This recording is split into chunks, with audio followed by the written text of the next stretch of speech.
نحمده ونصلي ونسلم على رسولنا الكريم أما بعد فقد قال الله تبارك وتعالى شهر رمضان الذي أنزل فيه القرآن هدى للناس وبينات من الهدى والفرقان فمن شهد منكم الشهر فليصم صدق اللہ العظیم۔ رمضان کا مہینہ سید الشہور ہے اور تمام مہینوں سے افضل اور برتر ہے۔ بہت جلد اس مہینے کا آغاز ہونے والا ہے۔ ہم شعبان کے آخری دن گزار رہے ہیں اور رمضان کا انتظار کر رہے ہیں۔ پہلے بتایا جا چکا ہے کہ کسی بھی وقت، مہینے، دن، رات کی فضیلت بیان کرنے کا مقصد بندوں کو اعمال پر ابھارنا ہوتا ہے اور بہتر سے بہتر اعمال کے لیے جد و جہد کرنا اور بدتر اور گناہ کے کاموں کو چھوڑ دینا، محفوظ رہنا، بچے ہوئے رہنا، تاکہ اس کی وجہ سے تقوی اور پرہیزگاری میں اضافہ ہو، یہ مقصد ہوتا ہے۔ اس مبارک مہینے کو بھی اللہ تعالیٰ نے بڑی رحمت و برکت کا مہینہ بنایا ہے، اور منشا یہی ہے کہ اللہ کے بندے اپنے طرز عمل میں تبدیلی لائیں اور مبارک وقت کے اندر بابرکت زندگی گزارنے کی کوشش کریں۔ بعض احادیث سے پتہ چلتا ہے کہ حضور صلی اللہ علیہ وسلم نے شعبان کے آخری دنوں میں مسلمانوں سے خطاب فرمایا، خواہ جمعے کے خطبے میں ارشاد فرمایا، خواہ آپ نے خاص طور سے لوگوں کو جوڑ کر یاد دہانی فرمائی۔ آپ کے خطاب کرنے کو، آپ کے بیان کرنے کو، آپ کے نصیحت کرنے کو خطبہ کہا جاتا ہے۔ ضروری نہیں ہے کہ وہ جمعے ہی کا خطبہ ہو، ہر وقت کا خطاب حضور علیہ السلام کا خطبہ ہی کہلاتا ہے۔ سیدنا سلمان فارسی رضی اللہ تعالی عنہ اجل صحابہ میں سے ہیں۔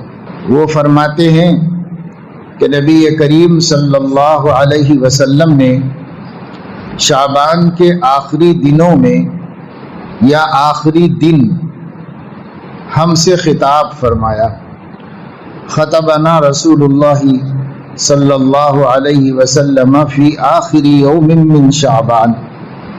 شعبان کا آخری دن تھا یا آخری دن چل رہے تھے، جیسے اس وقت آخری ایام شعبان کے چل رہے ہیں۔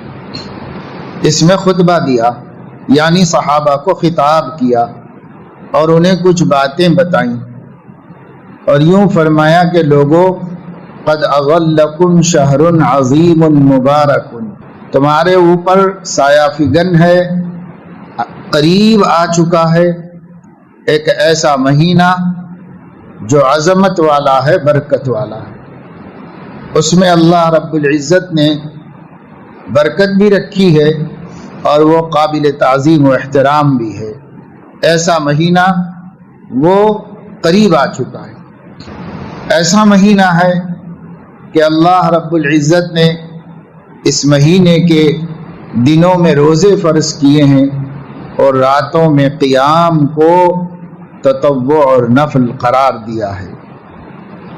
اس کی ترغیب دی گئی ہے، اسے پسند کیا گیا ہے۔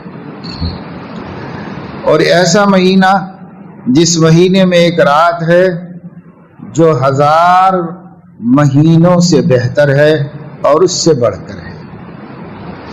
فیہ لیلۃ خیر من الف شہر، ایک رات ایسی ہے اس مہینے میں جو 1000 مہینوں یعنی قریب 80 برس میں عبادت کرنے سے زیادہ اس میں عبادت کرنے کی فضیلت اور اہمیت ہے۔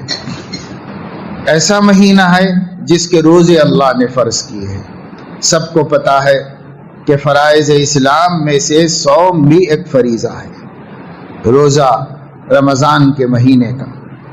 حضرت علیہ السلام جب اسلام کی تعریف فرماتے اور کبھی ایمان کی تعریف میں بھی یہی باتیں بیان فرمائی ہیں کہ شہادتین کا اقرار کرنا یعنی گواہی دینا اللہ رب العزت کے ایک ہونے کی اور رسول اللہ صلی اللہ علیہ وسلم کے رسول ہونے کی گواہی دینا۔ قد اول شہادت ان لا الہ الا اللہ وان محمدا عبدہ ورسولہ۔ تو حضور علیہ السلام نے فرمایا کہ روزے اللہ تعالیٰ نے اس ماہ مبارک کے فرض کیے۔ شہادتین فرض ہے بندوں کے اوپر، نماز فرض ہے، رمضان کے روزے فرض ہے، یہ تو سب کے اوپر فرض ہے۔ یہ تین چیزوں سے کوئی بھی مستثنا نہیں، کیونکہ سب کر سکتے ہیں، اس لیے اللہ کے نبی نے سب پر اس کو فرض کر دیا۔ ہر آدمی گواہی دیتا رہے، ایمان کی تجدید کرتا رہے، اشہد ان لا الہ الا اللہ واشہد ان محمد الرسول اللہ کہتا رہے۔ جیسے اذان میں 5 وقت ہمیشہ اس شہادت کا اعلان ہوتا رہتا ہے۔ اذان میں اس کا اعلان کرانے کا ایک فائدہ یہ بھی ہے کہ بندے بار بار شہادت دیتے رہیں۔ چنانچہ جو لوگ اذان کا جواب دینے کا اہتمام کرتے ہیں وہ کم سے کم 5 مرتبہ روزانہ شہادت دیتے ہیں کہ اللہ رب العزت ایک ہے اور اس کا کوئی ساجی و شریک نہیں ہے۔ میں کسی کو اللہ کی قدرت میں، ذات میں، صفات میں شریک نہیں مانتا، سب میں اللہ کو یکتا و یگانہ مانتا ہوں، اور محمد صلی اللہ علیہ وسلم کو اللہ کا رسول یعنی اپنا ہادی اور رہنما اور رہبر مانتا ہوں۔ یہ گواہی دیتا ہے، مؤذن تو دیتا ہی ہے، زور سے اس لیے دیتا ہے، سارے لوگوں کو سنا کر اس لیے دیتا ہے گواہی کہ اور لوگ بھی سنیں تو گواہی دے، سب کو دینا چاہیے۔ اور حدیث پاک میں اذان کا جواب دینے کا حکم آیا ہے، بخاری شریف میں بھی روایت موجود ہے کہ حضرت علیہ السلام نے فرمایا کہ مؤذن جو کہے اس کو تم دہراؤ، وہ اللہ اکبر کہے تو ہر سننے والے کو بھی کہنا چاہیے، کیونکہ مؤذن جو کہہ رہا ہے وہ حق ہے، صداقت ہے، ہر مومن کو اس کا اعتراف کرنا چاہیے اور بار بار کرنا چاہیے۔ تو کم سے کم جو لوگ اذانوں کا اہتمام کرتے ہیں، اذان سننے کا اہتمام کرتے ہیں، اذان کا احترام کرتے ہیں، اور جیسے اذان شروع ہوتی ہے تو تیار ہو جاتے ہیں کہ بھائی مؤذن جو کہے ہم اس کو دہرائیں۔ یہی وجہ ہے کہ مؤذن کو جو اذان دیتا ہے اقامت کی طرح مسلسل اذان دینے کا حکم نہیں ہے۔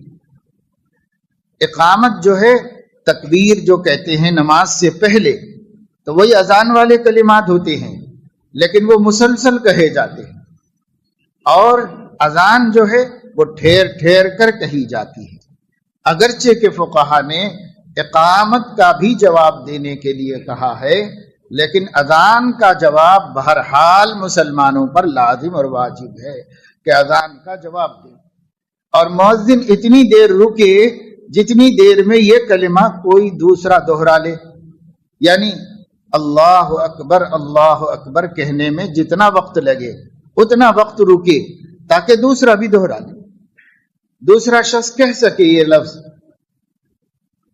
اور اسی طریقے سے جب وہ شہادتین کہے گا، 2 مرتبہ اشہد ان لا الہ الا اللہ کہے گا، تو سننے والے بھی کہیں گے۔ جب سننے والے بھی کہیں گے تو وہ بھی ہر اذان کے وقت 2 مرتبہ گواہی دیں گے، شہادت دیں گے، اور یہ شہادت ہمارا ایمان ہے۔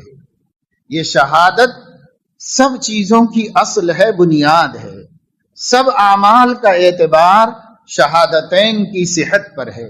اگر یہ ہم اپنے دل سے مان کر کہتے ہیں کہ میں گواہی دیتا ہوں کہ اللہ ایک ہے، اور ہم دل سے مان کر کہتے ہیں میں گواہی دیتا ہوں کہ محمد اللہ کے رسول ہیں، یہی ایمان ہے، اور یہی ہماری سب سے بڑی پونجی اور سب سے بڑا سرمایہ نجات و مغفرت ہے، یہ شہادتیں۔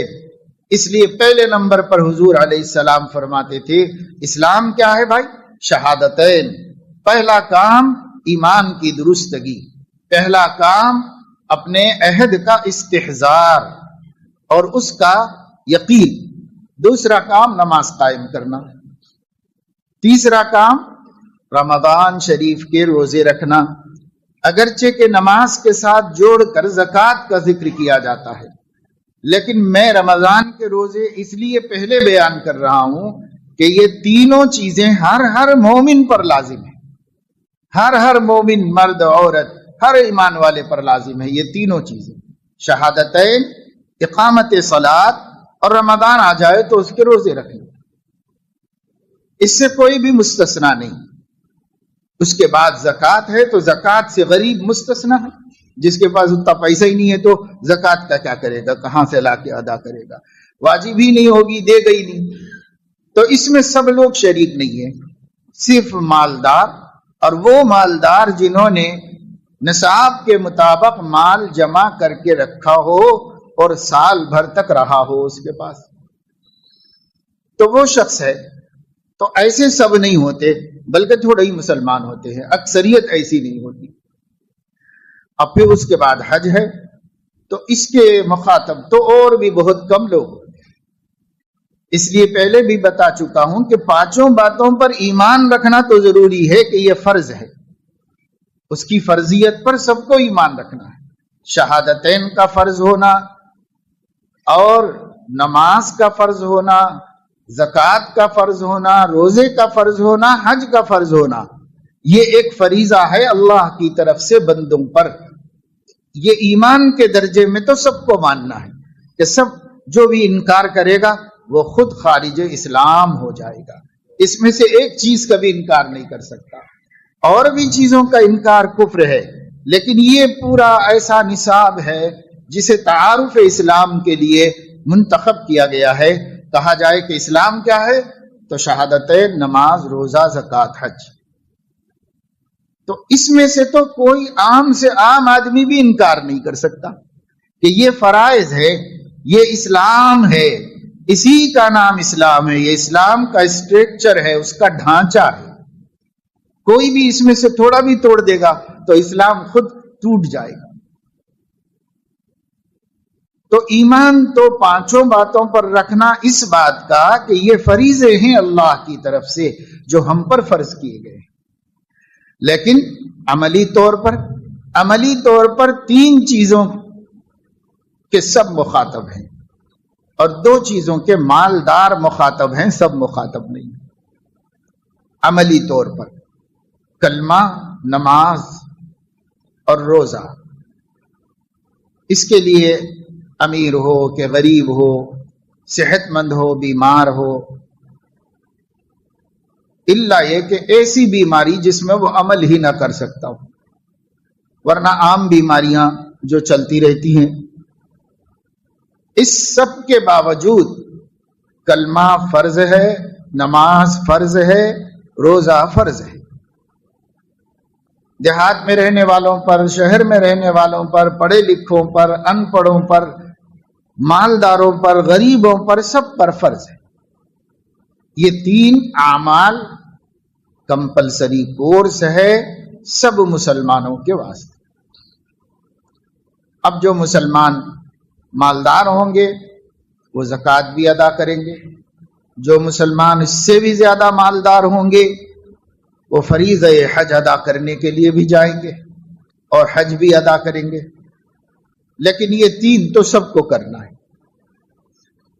تو ایک تو یہ کام کرنا چاہیے کہ جب بھی اذان ہو، ہر جگہ اذان ہوتی ہے، ہر جگہ سنائی دیتی ہے، ہم لوگ نہیں قدر کر رہے ہیں اور سننے والے جواب نہیں دے رہے ہیں اذانوں کا، تو اللہ رب العزت اذانوں کا سنوانا بھی بند کرا رہے ہیں۔ دیکھو دنیا میں کوئی بھی آدمی قادر مطلق نہیں ہے، جب تک اللہ تعالی اس سے کام نہ لے وہ نہیں کر سکتا۔ اس لیے یہ جو خبریں آ رہی ہیں بعض ریاستوں کے اندر، بطور خاص اتر پردیش میں، آج ہی دیکھا میں نے اخبار میں، پہلے ہی صفحے کے اوپر ہے کہ جن مسجدوں میں قانونی طور پر حدود کے مطابق لگے ہوئے ہیں وہاں سے بھی نکال دیے جا رہے ہیں، اور جو لوگوں نے غیر قانونی لگا رکھے ہیں وہاں سے بھی نکال دیے جا رہے ہیں۔ اور ہمارے مسلمان بھائیوں کو، مسجد کے متولیوں کو، صدروں کو اللہ ہی توفیق دے کہ اچھی بات ماننے کو تیار ہی نہیں ہوتی۔ جب بھائی ملک میں قانون بن گیا، سپریم کورٹ نے آرڈر دے دیا کہ 10 بجے سے لے کر صبح 6 بجے تک شور والا کام نہیں ہونا چاہیے، جلسوں کو، پروگراموں کو، فنکشنوں کو بھی 10 بجے تک ہی ختم ہو جانا چاہیے۔ البتہ مقامی پولیس مقامی حالات کی روشنی میں 11 بجے تک بھی اس کو ایکسٹینشن کر سکتی ہے۔ جب ایک ایسا ضابطہ بن گیا اور صبح کی اذان 6 بجے سے پہلے ہونا پڑے، اوقات بدلتے رہتے ہیں، تو کیوں نہیں مسجد والے صبح کی اذان کو بغیر مائک کے دیتے؟ مائک کے بغیر کیوں نہیں دیتے؟ بھائی جب ایک ضابطہ ہے سب کے واسطے ہے، اور کوئی ناجائز نہیں، ہمارے دین میں مداخلت بھی نہیں، اس واسطے کہ اسلام میں مائک میں اذان دینا کوئی فرض واجب نہیں ہے، کوئی ضروری نہیں ہے کہ مائک میں اذان دی جائے، اور ایک قانون ہے جو رعایا کی مصلحت سے بنا ہوا ہے، تو اس قانون کو تسلیم کرنے میں ضد کیوں؟ یہ کون سی غیرت اسلامی ہے، وہ کون سی دینداری ہے؟ بہت مسجدوں میں بار بار کہنے کے باوجود نہیں مانتے، کہتے اذان دے رہے، اللہ کا نام لے رہے، کون روک سکتا ہم کو؟ ایسے نادان، ایسے ناسمجھ لوگوں کے ہاتھ میں مسلمانوں کے مسائل ہوں گے تو مسلمانوں کو قدم قدم پر ٹھوکریں ہی کھانی پڑیں گی، تکلیفیں ہی اٹھانی پڑیں گی۔ اور قانون بھی سمجھ میں آنے والا قانون ہے، اس وقت اکثریت سوتی رہتی ہے۔ آپ ایمان والے اٹھتے ہیں، اور آپ میں سے بھی کون اٹھتا ہے؟ 1000 میں 2-4 اٹھتے ہیں۔ تو سونے والوں کے سونے کے وقت میں ایسا کوئی کام کرنا جس سے کسی انسان کو اور مسلمان کو ڈسٹربنس ہو، اسلام خود اس کی اجازت نہیں دیتا، اسلام خود اس کو منع کرتا ہے۔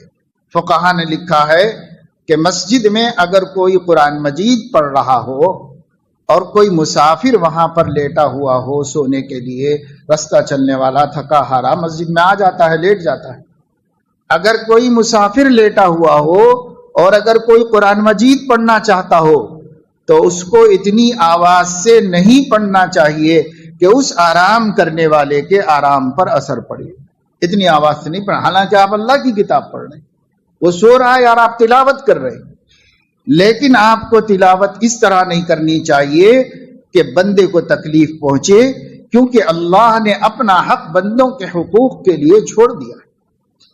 مگر صبح میں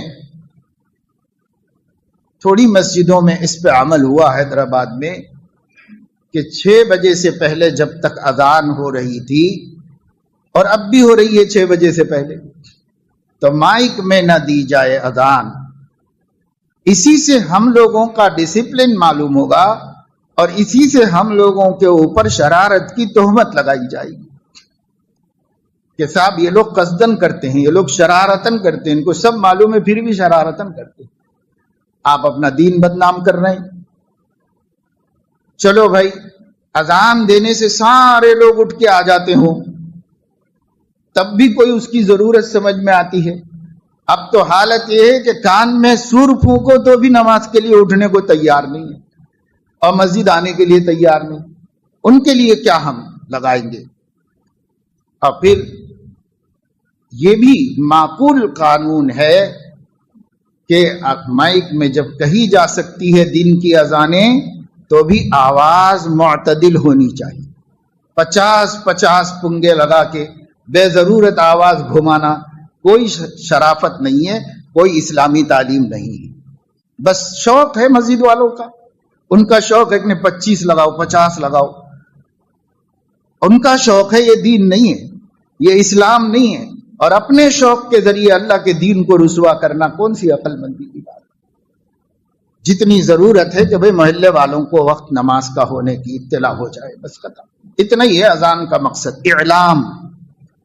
اذان کا ترجمہ اعلام، اطلاع دے دینا ہے لوگوں کو کہ نماز کا وقت ہو گیا، بس اس کی اطلاع دے دینا ہے.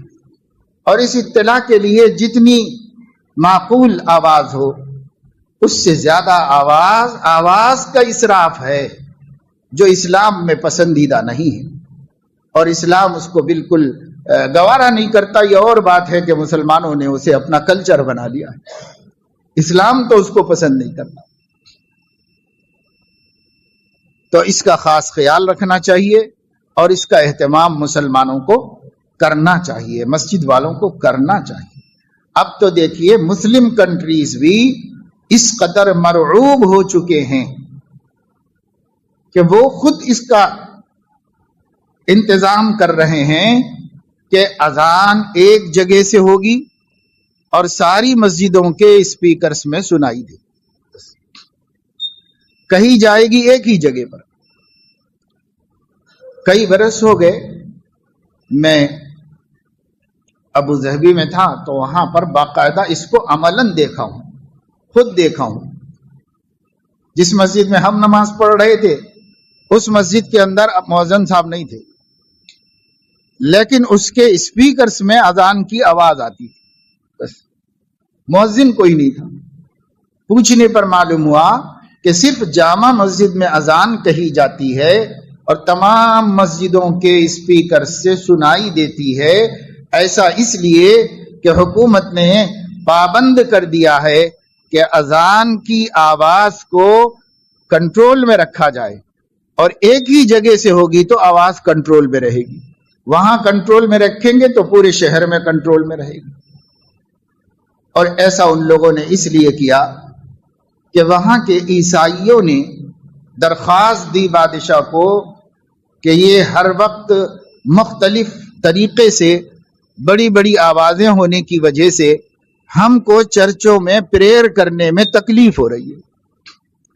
اس درخواست پر بادشاہ نے یہ حکم جاری کر دیا کہ اذان ایک جگہ سے کہی جائے اور کنٹرول رہے آواز پر، اور وہی اذان ہر مسجد سے سنائی دی جائے.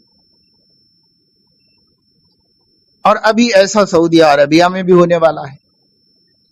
جب مسلم کنٹریز میں ہو جائے گا تو یہاں کی حکومت کے لیے تو بہت بڑی دلیل ہو جائے گی، بڑا ثبوت ہو جائے گا، اور وہ کہے گا کہ صاحب تمہارے ملکوں کے اندر نہیں ہے تو تم یہاں کیوں شرارت کرنا چاہ رہے ہو؟ تو یہ سب آزمائشیں کیوں آئیں؟ پہلے تو نہیں تھی ایسی کوئی آزمائش. پہلے غیر مسلم بھی بولتے تھے بھائی اذان سن کے سکون ہوتا ہے. پہلے غیر مسلم عورتیں بھی پلو اوڑھ لیتی تھی، اذان ہو رہی ہے بھائی اللہ کا نام لیا جا رہا ہے. ہم نے بھی دیکھا بچپن میں تجربہ، گاؤں میں ہر جگہ غیر مسلم بھی اسی طرح احترام کرتے اذان کا جیسے مسلمان کرتے تھے، اور وہ کہتے تھے بھائی اذان ہو تو سکون ہوتا ہے. ابھی بھی بعض لوگ ہیں ایسے. ہم لوگ 6 بجے سے پہلے مدرسے کی مسجد میں مائک میں اذان نہیں کہتے. اذان جو ہے وہ مدرسے کے اندر کے مسجد کے اندر کے مائک میں اذان کہی جاتی ہے. اوپر والے مائک میں اسپیکرز میں اذان نہیں کہتے. کافی عرصے سے جب سے یہ قانون سامنے ہے مدرسے میں اسی پہ عمل ہوتا ہے. خواجہ باغ میں اندر کے اسپیکرز میں اذان ہوتی ہے، اوپر والے میں ظہر سے لے کے عشاء تک کی اذانیں ہوتی ہیں، صبح کی نہیں ہوتی. تو بعض غیر مسلم دور دور رہتے ہیں کالونیوں میں، وہ لوگ بھی ملنے جلنے والوں سے، راستے میں نظر آنے والوں سے یہ کہہ رہے ہیں بھائی آپ لوگوں نے صبح کی اذان بند کر دی ہے. کیوں بند کر دی ہے؟ صبح کی اذان نہیں ہو رہی ہے. صبح کی اذان ہم لوگ سنا کرتے تھے. تو ہم نے کہا کہ بھائی جب کوئی ایسا کہے تو اس کو بولو کہ بھائی آپ کو اچھا لگتا ہے اور کچھ آپ کے جیسے 10 لوگوں کو برا لگتا ہے. کیا کرے، لوگوں کے سونے کا وقت ہے، اس وجہ سے اسلام نہیں چاہتا کہ دوسروں کو جگائے. حضرت کعب بن مالک رضی اللہ تعالی عنہ کی توبہ معاف ہو گئی. جب توبہ معاف ہو گئی تو رات کا وقت تھا جب وحی نازل ہوئی. اللہ تبارک و تعالی شانہ نے فرمایا کہ اللہ تعالی نے معاف کر دیا ہے ان لوگوں کو. یہ وحی جب نازل ہوئی تو حضور علیہ الصلاۃ والسلام نے صحابہ جو موجود تھے ان کو سنایا اور فرمایا بھائی خوشخبری، اللہ تعالیٰ نے ان مخلص مسلمانوں کو معاف کر دیا. وحی نازل ہو گئی میرے اوپر، قرآن میں بتا دیا گیا ہے ثم تاب اللہ علیہم لیتوبوا ان اللہ هو التواب الرحیم. اللہ نے ان کو معاف کر دیا ہے، وحی نازل ہو گئی. تو بعض صحابہ نے کہا کہ یا رسول اللہ کیا ہم اس کی خوشخبری ان کو نہ پہنچا دیں، اعلان کر دیں، خوشخبری پہنچا دیں؟ حضرت علیہ الصلاۃ والسلام نے فرمایا کہ ابھی نہیں، اس لیے کہ ابھی وہ لوگ سو گئے ہوں گے اور تم لوگ مبارکبادیاں دینے پہنچو گے تو ان کی نیند خراب ہو جائے گی. اس لیے صبح ہونے کے بعد اعلان کرو، صبح ہونے کے بعد اس خوشخبری کو پھیلاؤ، سوتے وقت کیوں پھیلاتے ہو؟ تو حضرت علیہ الصلاۃ والسلام تو اتنا خیال فرماتے تھے کہ کسی کی زحمت کا سبب ہم نہ بنے. اسلام رحمت ہے، اسلام کسی کے لیے زحمت نہیں. تو میں یہ عرض کر رہا تھا جب سے ہم نے اذان کا جواب دینا چھوڑ دیا، اذان ہوتی رہتی ہے، باتیں کرتے رہتے ہیں، اذان ہوتی رہتی ہے، کاروبار کرتے رہتے ہیں، اذان ہوتی رہتی ہے، اپنے کاموں میں مصروف رہتے ہیں، اذان ہوتی رہتی ہے، آپس میں باتیں کرتے رہتے ہیں، برائیاں اور غیبتیں اور لڑائیاں اور جھگڑے اور فتنے سب چلتے ہیں اور اذان بھی ہوتی رہتی ہے. تو جب سے مسلمانوں نے اذان کا جواب دینا چھوڑ دیا، اللہ رب العزت نے ایسے لوگوں کو مسلط کر دیا جن کو اذان اچھی نہیں لگ رہی ہے اور وہ کہہ رہے ہیں کہ اذان پہ پابندی لگاؤ، لاؤڈ اسپیکر پر پابندی لگاؤ. کیوں؟ اللہ تعالیٰ یہ انتظام فرما رہے ہیں جو بندے میرے ایمان والے سننا ہی نہیں چاہتے اذان، ان کو کیوں سنائی جائے؟ جو سننا ہی نہیں چاہتے ان کو کیوں سنائی جائے؟ اور جو سن کر جواب تک دینے کو تیار نہیں کہ اپنی بکواس روکو اور اللہ اکبر کہو، اشہد ان لا الہ الا اللہ کہو، جو مؤذن کہہ رہا اس کو دہراؤ اور فضول باتیں چھوڑو، کاروبار چھوڑو، دھندا چھوڑو، تھوڑی دیر کے لیے رکو اور کسٹمر کو روکو اور کہو کہ اذان ہو رہی. بھائی یا کم از کم کام کرتے ہوئے ہی صحیح جواب دیتے رہو. لیکن مسلمان جواب دینا چھوڑ دیا، اذان سننا چھوڑ دیا مسلمان. تو اب ایسے حالات بن رہے ہیں کہ صاحب سنائی بھی نہیں دی جائے گی آپ کو اذان. اب خود ہی گھڑیاں دیکھ کے جانا ہے نماز کو تو جاؤ، نہیں تو جو ہے ایسے ظالم مسلط کر دیے گئے ہیں کہ آپ کو اذان سنانے پر پابندیاں لگا دی. اور ایسی باتیں ہو رہی ہیں، باقاعدہ کہی جا رہی ہیں، باقاعدہ کہی جا رہی ہیں کہ ابھی اور دن تھوڑا انتظار کر لو، پھر اذان ہوگی، نہ اسپیکر ہوگا، کچھ بھی نہیں ہوگا، سب دیکھیں گے، بند کر دیا جائے گا. تو یہ جو باتیں کہی جا رہی ہیں یہ تو حسدا من عند انفسهم قد بدت البغضاء من افواههم وما تخفي صدورهم اکبر. کچھ دشمنیاں ہیں جو دلوں میں ہیں، کبھی کبھی چھلک کے باہر آ جاتی ہیں باتوں کے اندر، اور اس سے بڑھ کر بہت کچھ دل میں پکا کے رکھے ہوئے ہیں. مگر یہ سب کچھ کیوں ہو رہا ہے؟ ہمیں بھی تو قدر نہیں ہے، نہ اذان کی قدر ہے، نہ نماز کی قدر ہے، نہ جماعت کی قدر ہے، نہ قرآن کی قدر ہے. ہمیں کس چیز کی قدر ہے؟ ہمیں ضرورت بھی نہیں. اس لیے بہرحال شہادتین کا اہتمام کریں. جو لوگ دیندار ہیں، جن لوگوں کو کم از کم اللہ تعالیٰ نے دینی شعور عطا فرمایا ہے، ان سے گزارش ہے کہ وہ تو اہتمام کرو اور اپنے بال بچوں کو عادت ڈلواؤ کہ جیسے ہی اذان شروع ہو جائے ہم بھی کلمات اذان کو دہرائیں، اور جب کلمات اذان دہرا دیں، اذان ختم ہو جائے تو ایک مرتبہ درود شریف پڑھ کر سیدنا محمد الرسول اللہ صلی اللہ علیہ وسلم کے لیے ان کے خاص مقام کی اللہ سے سفارش کریں. اللہم رب هذه الدعوة التامة والصلاة القائمة آتی سیدنا محمد الوسیلة والفضیلہ وابعثه مقاما محمودا الذی وعدتہ. اس کی دعا کی حضور نے ہم سے فرمائش کی ہے اور کہا ہے کہ دیکھو اذانوں کے بعد میرے لیے مقام محمود کی دعا کرو تم لوگ، کہ ایک مقام ہے جو سب سے بلند و بالا ہے اور اللہ کو سب سے پیارا ہے، وہ ایک بندے کو ملنے والا ہے، ہمارے نبی کے علاوہ کوئی اس کا مستحق نہیں ہے، لیکن ہمارے نبی کی تواضع، عبدیت و بندگی یہ ہے کہ وہ اپنی امت سے فرما رہے ہیں ذرا تم لوگ ہر اذان کے بعد میرے لیے یہ دعا کر دیا کرو کہ مقام محمود مجھے مل جائے، اللہ مجھ کو اس کا حقدار بنا دے، کیونکہ حضور علیہ الصلاۃ والسلام میں کبھی بھی استکبار نہیں تھا، دعویٰ نہیں تھا، حالانکہ سب سمجھتے ہیں اور ان کو بھی پتا ہوگا کہ یہ انہی کا مقام ہے، کسی اور کو تو نہیں جا سکتا۔ جب ایک ہی مقام اللہ نے کسی کے لیے بنایا ہے تو وہ ایک حقدار کون ہو سکتا ہے سوائے رسول اللہ صلی اللہ علیہ وسلم کے؟ لیکن آپ نے ہم سے کہا کہ تم لوگ دعا کرو اللہ سے، وَبَعَثْهُ مَقَامًا مَحْمُودًا، اللہ ہمارے نبی کو مقام محمود پر پہنچا دیجیے، یہ مقام ان کو عطا فرما دیجیے۔ تو اس دعا کا اہتمام کرنا، تو اذان کا جواب دینا اور اس کے بعد دعا کا اہتمام کرنا۔ جواب اور دعا سے پہلے درود شریف پڑھ لینا بہتر ہے، درود شریف پڑھ کر اس دعا کا اہتمام کرنا چاہیے۔ یہ مسلمان اگر کریں گے اس میں بہت خیر ہے، اس میں بڑی برکتیں ہیں، دنیا کی برکتیں بھی ہیں، آخرت کی برکت بھی ہے۔ اذان کا جواب دینے کا ایک فائدہ تو یہی ہو جائے گا کہ ہم ہر اذان میں 2 مرتبہ اللہ کی توحید اور نبی کی رسالت کی گواہی دیں گے، الگ سے بھی نہیں دیں گے تو کم سے کم 24 گھنٹے میں 10 مرتبہ تو اذان کی برکت سے ہم گواہی دیں گے۔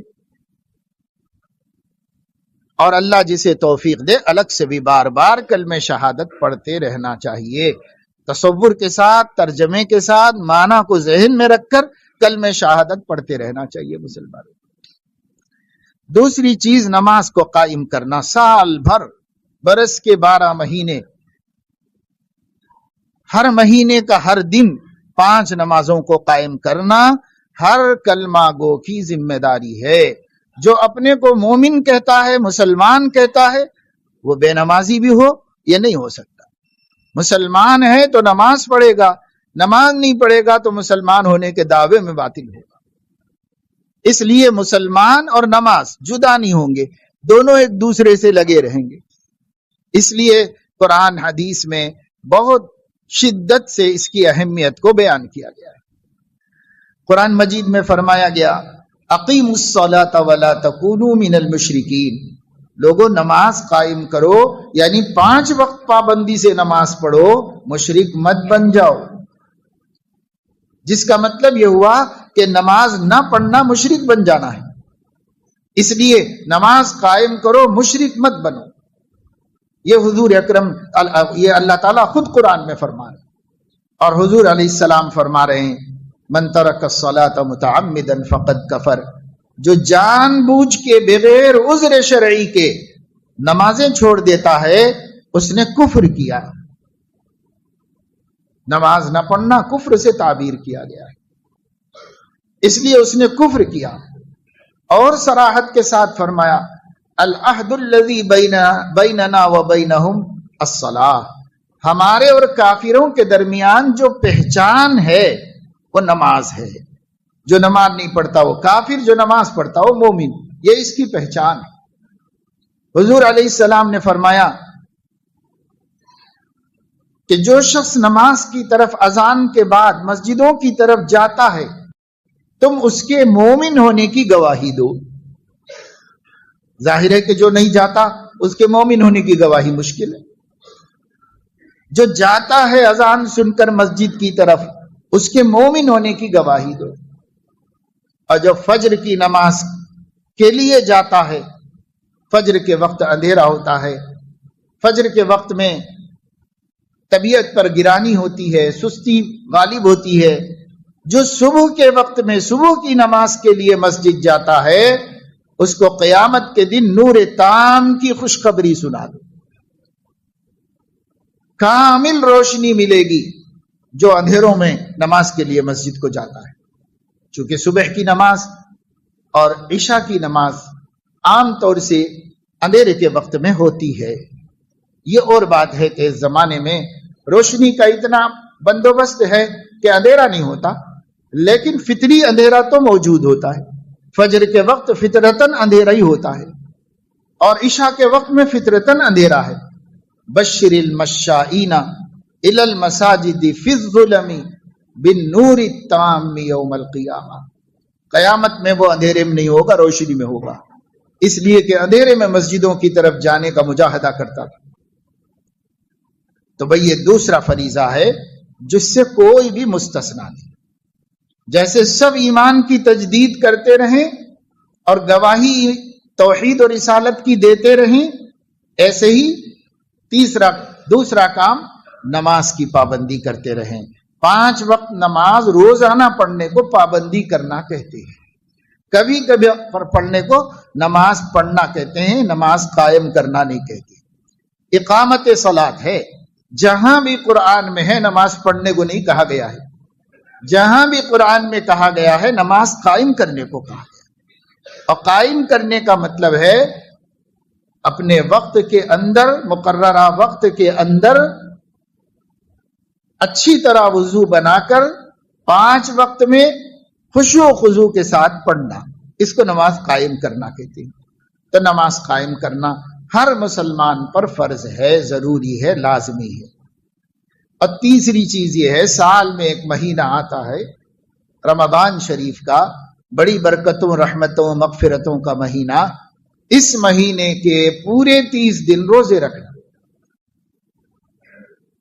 فمن شہد منکم الشہر فلیصم، تم میں سے جو کوئی رمضان کا چاند دیکھ لے یا رمضان کا اعلان ہو جائے تو اس کو چاہیے کہ اب روزہ رکھنا شروع کرے۔ کب تک رکھے؟ جب تک کہ شوال کا چاند نظر نہ آ جائے، تب تک روزانہ ہر مومن کو روزہ رکھنا ہے، مرد کو، عورت کو، سوائے اس کے کہ عورت جب ناپاکی کے دنوں میں ہوگی، جیسے نماز نہیں پڑھے گی ویسے روزہ بھی نہیں رکھے گی۔ البتہ نمازیں معاف ہو جائیں گی، روزے بعد میں رکھ لینا پڑے گا۔ اور مردوں کے لیے تو کوئی عذر نہیں، اگر کسی وجہ سے نہیں رکھا تو اس کے ذمے ہے، رکھنا پڑے گا کبھی نہ کبھی۔ فمن کان منکم مریضا او علی سفر فعدۃ من ایام اخر، جو کوئی تم میں سے بیمار ہو کہ روزہ رکھنا مشکل ہو، یا سفر میں ہو کہ سفر کی مشقت کی وجہ سے روزے سے تکلیف ہوگی، زحمت ہوگی، تو اب چھوڑ دو رمضان ہونے کے باوجود، لیکن عدۃ من ایام اخر، رمضان کے بعد جب مرض چلا جائے تو گن کے ان روزوں کو پورا کرو، یا سفر سے واپس ہو گئے تو روزے کی تکمیل کرو، لیکن رکھنا ہے۔ تو تیسرا فریضہ جو سب پر لازم ہے وہ روزے کا فریضہ ہے۔ زکوٰۃ مالداروں کے لیے ہے، حج اس سے بھی زیادہ مالداروں کے لیے ہے۔ سب لوگ اس لائق نہیں ہوتے، بہت تھوڑے لوگ حج کرنے کے لائق ہوتے ہیں۔ اس وقت میں صورتحال یہ ہے کہ ان تھوڑے لوگوں میں سے بھی بہت تھوڑے لوگ حج کرنے جاتے ہیں، ان کو پتہ بھی نہیں ہے کہ میرے اوپر حج فرض ہے، یا پتہ ہے مگر کاہلی کی وجہ سے، سستی کی وجہ سے، کاروبار کی وجہ سے، لاپرواہی کی وجہ سے حج کرنے نہیں جاتے، نہیں حج کرتے۔ بڑی بد نصیبی کی بات ہے۔ اللہ کے نبی صلی اللہ علیہ وسلم نے فرمایا جس پر حج فرض ہے اور کوئی عذر بھی نہیں ہے اس کے پاس شرعی، اور پھر اس کے باوجود حج نہ کرے اور اسی حالت میں اس کی موت آ جائے، تو اللہ کو اس کی کوئی پرواہ نہیں ہے کہ وہ یہودیوں کی حالت پر مرتا ہے یا عیسائیوں کی حالت پہ مرتا ہے، اس لیے کہ یہود و نصارہ حج نہیں کرتے تھے۔ مکہ کے مشرکین حج کرتے تھے پر نماز نہیں پڑھتے تھے، اس لیے نماز چھوڑنے کو مشرکین سے مشابہ قرار دیا، اور حج چھوڑنے کو یہود و نصارہ سے مشابہت قرار دیا۔ اس وجہ سے حج جن پر فرض ہے انہیں ادا کر لینا چاہیے، تاخیر نہیں کرنا چاہیے۔ من اراد الحج فلیعجل، جس کا حج کا ارادہ ہو جائے یعنی فرض ہو جائے، اسے چاہیے کہ اسی سال کر لے۔ اگلے سال کا کیا اعتبار ہے؟ اگلے مہینے کا بھی نہیں ہے، اگلے دن کا بھی نہیں ہے، اگلے پل کا بھی نہیں، اس لیے اسی سال جس سال میں فرض ہو گیا ہے تب یہ ادا کر کے سبک دوش ہو جائے اپنی ذمہ داری سے، بعد میں اللہ توفیق دے تو پھر کرو 10 دفعے، لیکن نہیں تو فریضہ تو ادا ہو گیا، اب بعد میں پتہ نہیں مال بھی رہے گا کہ نہیں رہے گا، اس لیے اب ہے مال، صحت بھی ہے، فوراً فریضے کو ادا کرنا چاہیے۔ تو 5 فرائض اسلام میں سے 3 سب پر کمپلسری ہیں، اور اب جو مہینہ آنے والا ہے 2-4 دن کے بعد شروع ہو جائے گا، اس مہینے میں ہم کو پہلے ہی دن سے روزہ رکھنا اور آخری دن تک رکھنا ہے۔ کسی کو حق نہیں ہے کہ صاحب 2-4 دن رکھ لے، کبھی نہ رکھ لے، اس کا کوئی حق نہیں۔ یہ فریضۃ اللہ علی العباد ہے، اللہ کا بندوں پر مقرر کیا ہوا ایسا فریضہ ہے جس کی چھوٹ بندوں کو نہیں دے سکتے، ہم خود اپنے آپ کو اس سے مستثنا نہیں کر سکتے۔ اس وجہ سے سب ارادہ رکھیں، تیاری کریں کہ ہمیں روزہ نہیں چھوڑنا ہے اور نماز کبھی نہیں چھوڑنا ہے، اور شہادتین کا روزانہ اہتمام کرنا ہے، خاص طور سے مؤذن کی اذان کے جواب میں شہادتین کا بہت اہتمام کرنا ہے۔ یہ ہم لوگوں کو طے کر کے 3 کاموں میں کوئی لاپرواہی مت کرو بھائی، انشاءاللہ اگر یہ 3 کام ہم پابندی سے کریں گے تب بھی اللہ کی مددیں آنا شروع ہو جائیں گی ہمارے لیے۔ ایک نماز ہی ایسا فریضہ ہے جب اللہ کے بندوں کی اکثریت مسجد آنے لگے گی اور 5 وقت نماز پڑھنے لگے گی تو تھوڑے لوگ چاہے نہ بھی پڑھتے ہوں، اکثریت پڑھنے لگے گی تو اللہ اپنی نصرتیں، اپنی مددیں اس دنیا میں بھیج دے گا، اور اللہ تعالی ہمیں مغلوب رکھنے کے بجائے غالب رکھے گا سماج میں، اور ہماری عزت سب سے بلند کرے گا اللہ رب العزت۔ لیکن شرط ہے کچھ ہمیں بھی کرنا ہوگا نا، ہم ہی نہیں کریں گے تو اللہ کو بھی کیا پرواہ ہے ہماری، ہم کون 30 مار خواہیں کہ اللہ کو کوئی نقصان ہو جائے گا نماز نہیں پڑھیں گے تو، اللہ رب العزت کا کچھ نہیں جانے والا ہے۔ ہم اگر اپنی کامیابی چاہتے ہیں تو ہمیں اللہ رب العزت کے احکام کی قدر کرنی چاہیے، اللہ تعالیٰ کو اللہ ماننا چاہیے، اس کے حکم کو حکم ماننا چاہیے، اس کی حکومت کو اپنے اوپر تسلیم کرنا چاہیے، جیسے ہم نے دنیا والوں کی حکومتیں تسلیم کر رکھی ہیں۔ اللہ تو احکم الحاکمین ہے، حقیقی حکومت تو اللہ ہی کی ہے، اس کی تو بالکل ہر مومن کو اپنے اوپر اللہ کی حکومت تسلیم کر کے زندگی گزارنا چاہیے۔ حکومت اللہ پاک کی ہے میرے اوپر، سر سے لے کے پیر تک میرے اوپر اللہ کی حکومت ہے، میرے گھر پر اللہ کی حکومت ہے، میں اپنے آپ پر اور اپنے گھر پر صرف اللہ کا حکم چلاؤں گا اور اللہ کے غیر کا حکم نہیں چلنے دوں گا۔ یہ ہر مومن کو طے کر لینا چاہیے اور اس کے مطابق ہر مومن کو عمل کرنا چاہیے، تو پھر اس سے اللہ کی مدد آتی ہے۔ ابھی جب رمضان میں روزے رکھیں گے، دوسرا کام رمضان کی راتوں میں نفلیں پڑھنا ہے، اور ان نفلوں کا انتظام شریعت نے اس طرح کر دیا کہ ہر رمضان کی رات میں مسجد میں عشاء کے بعد وتر سے پہلے نفلیں پڑھی جاتی، یہ تراویح ہے۔ ہمارے فقہا اس کو سنت مؤکدہ کہتے ہیں۔ سنت مؤکدہ کا حکم یہ ہے بلا عذر کے ترک کرنا گناہ ہے، اور بالکل ترک کر دینا گناہ کبیرہ ہے، اس لیے سنت مؤکدہ کا اہتمام کرنا چاہیے، نہ صرف اس وجہ سے کہ سنت مؤکدہ ہے بلکہ اس وجہ سے کہ رمضان کی راتیں ہیں اور اس میں اللہ اپنی عبادت بندوں کو عبادت کرتا دیکھ کر خوش ہوتا ہے، اس وجہ سے ہم عبادت جتنی زیادہ ہو سکے کریں، جتنی مسجد میں ہوئی وہ بھی کریں اور اس کے بعد گھر میں بھی کریں، راتوں میں عبادت کا اہتمام رمضان شریف میں رکھیں، کیونکہ صیامہ فریضۃ وقیام لیلہ تطوع، اس کے دنوں کا روزہ فرض اور اس کے راتوں کی عبادت پسندیدہ قرار دی گئی، اس لیے عام نمازیں تو پڑھنی ہے پابندی سے 5 نمازیں، اور ان 5 نمازوں کے علاوہ تراویح بھی اہتمام سے پڑھنا ہے، تہجد بھی اہتمام سے پڑھنا ہے۔ سال بھر نہ پڑھے ہوں تو چلو ٹھیک ہے، اٹھ نہیں پائے، تھک جاتے ہیں، غفلت ہے، کسی بھی وجہ سے نہیں پڑھے ہوں گے، تہجد نہیں پڑھ کے کوئی شخص گناہگار تو نہیں ہوتا، فرض نماز چھوڑ کے گناہگار ہوتا ہے، تہجد چھوڑ دیا تو گناہگار تو نہیں ہوتا، لیکن ہے بڑی عظیم عبادت، ہے بڑا مبارک عمل جو ہر امت کے صالحین کا دستور رہا ہے، علیکم بقیام اللیل فإنہ دأب الصالحین قبلکم، تم اپنے اوپر تہجد کی نماز لازم کر لو، اللہ نے نہیں کی، رسول نے نہیں کی، لیکن تم خود کر لو اپنے اوپر، اس لیے کہ انہ دأب الصالحین قبلکم، ہر زمانے کے نیک لوگوں کا یہ مزاج رہا، پچھلے پہر اللہ کے سامنے کھڑے ہوتے اور عبادت کرتے تھے، ہر زمانے میں، اور بنی اسرائیل میں بھی اور اس امت میں بھی، خود ہمارے نبی بھی۔ تو کم سے کم رمضان کے مہینے میں جب ہم سحری کرنے کو اٹھ ہی جاتے ہیں تو تہجد سے کیوں محروم رہے؟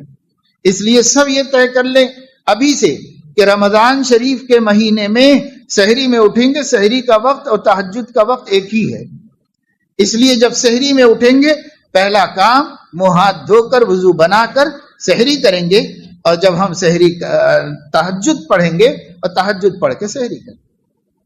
اگر کوئی اللہ کے بندے سحری جلدی کرتے ہوں اور ٹائم باقی ہے، ابھی فجر کا وقت شروع نہیں ہوا ہے، تو کھانا کھانے کے بعد بھی پڑھ سکتے ہیں، لیکن معمول اپنا یہ بنا اٹھنے کے بعد پہلے بھائی 2 رکعت 4 رکعت 6 رکعت 8 رکعت اللہ جو توفیق دے دے پڑھ لو، اور 2 منٹ 3 منٹ اللہ سے راز و نیاز کر لو، دعائیں مانگ لو، پھر دسترخوان پہ بیٹھ جاؤ۔ ایسی حساب سے الارم رکھ کے اٹھو، تراویح پڑھ کے گھر جا کے جلدی سو جائیں گے تو تہجد میں اٹھنا آسان ہو جائے گا۔ راتوں میں مٹر گشت کرتے رہیں گے، محفلیں جماتے رہیں گے، ٹائم پاس کرتے رہیں گے، عین سحری کے وقت میں نیند لگے گی، سحری کے لیے اٹھنا بھی مشکل ہو جائے گا۔ بہت سے اللہ کے بندے نہیں اٹھتے، مائیں اٹھا کے تھک جاتی ہیں اور بن سحری کا روزہ رکھ لیتے ہیں، وہ مجاہدہ خود ہی کرتے ہیں بلا وجہ کا، خالی کاہلی سستی لاپرواہی کی وجہ سے کرتے ہیں، بلا وجہ کا مجاہدہ ہے۔ حضور علیہ السلام نے فرمایا ہمارے اور یہودیوں کے روزے میں فرق یہ ہے کہ وہ بغیر سحری کا روزہ رکھتے ہیں، ہم سحری کھا کے روزہ رکھتے ہیں۔ یہ اپنے اسلامی روزے کی شناخت حضور نے بتائی، کہ اسلامی روزہ یہ ہے، اور حضرت علیہ السلام نے خود بھی سحری کا اہتمام فرمایا ہے۔ اس وجہ سے سحری میں اٹھنا، تہجد بھی پڑھنا، سحری کر کے باقاعدہ نیت کے ساتھ روزہ رکھنا، لاپرواہی و غفلت نہیں۔ یہ 2 عمل کم از کم رمضان شریف میں، قیام لیل، راتوں کی عبادت اور دنوں کا روزہ اہتمام کے ساتھ ہم رکھیں گے تو جو مقصد ہے لعلکم تتقون، وہ مقصد پورا ہوگا، اور اللہ رب العزت ہمیں پرہیزگار بندوں میں شمار فرمائیں گے۔ اللہ تعالیٰ اپنے فضل و کرم سے ہمیں ابھی سے تیاری کرنے اور ذہن بنا لینے اور ماحول بنا لینے کی توفیق عطا فرمائے، اور جیسے ہی چاند نظر آئے ایک ایک لمحہ بندگی کے اعلیٰ معیار پر ہر نیکی کا اہتمام کرتے ہوئے، ہر گناہ سے بچتے ہوئے گزارنے کی اللہ ہم سب کو توفیق عطا فرمائے، آمین۔